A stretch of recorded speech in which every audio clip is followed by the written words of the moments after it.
Γεια σας, παιδιά. Καλώς τα παλικάρια. Καλησπέρα, τι κάνουμε. Καλησπέρα σας. Χαίρομαι πάρα πολύ που επιτέλους έχουμε δύο ανθρώπους της τέχνης. Προφανώς θα μας παίξετε πιάνο. Καταλάβατε λόγω του πιάνου. Μα είναι... Όχι, είναι εντυμένοι σαν να πηγαίνουν σε μια συναυλία. Χαίρομαι πάρα πολύ που ήρθατε.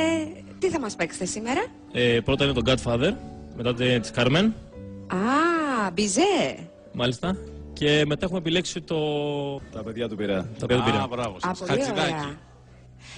Άρα, όπως καταλάβατε, εσείς οι ακαλλιέργητοι, θα εμείς, ακούσουμε ένα Δεν τα κομμάτι έχουμε ξανακούσει. ακάτρεμα, γιατί έχουμε ένα πιάνο, θα μας παίξουν δύο κύριοι, οπότε προφανώς θα ακούσουμε ακάτρεμα. Συγγνώμη, αλλά δεν ταιριάζει με αυτό που θα πω. Είδω γύφτο στη γενιά του και αναγάλια στην καρδιά του. Σε βλέπω σήμερα ενθουσιασμένη. Τέλεια. Και πραγματικά ανυπομονώ να σας ακούσω. Εγώ περισσότερο από όλους. Ευχαριστούμε πάρα πολύ, να είστε καλά. Αρχίζουμε.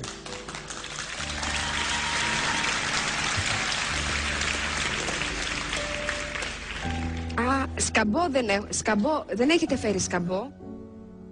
Χωρίς σκαμπό. Στα όρθια. Άσκαμπο.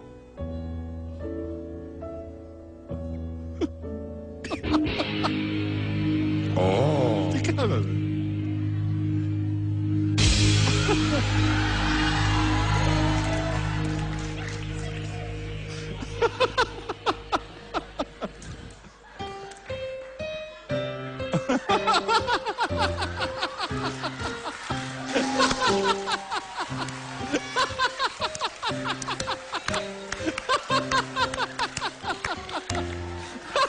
Του φύγε του αριστερού λίγο. Τα χτύπησα.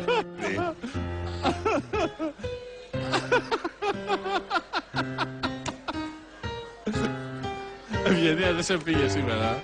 Ναι.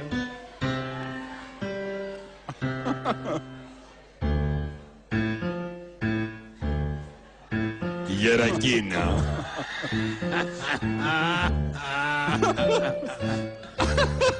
Χορεύεται.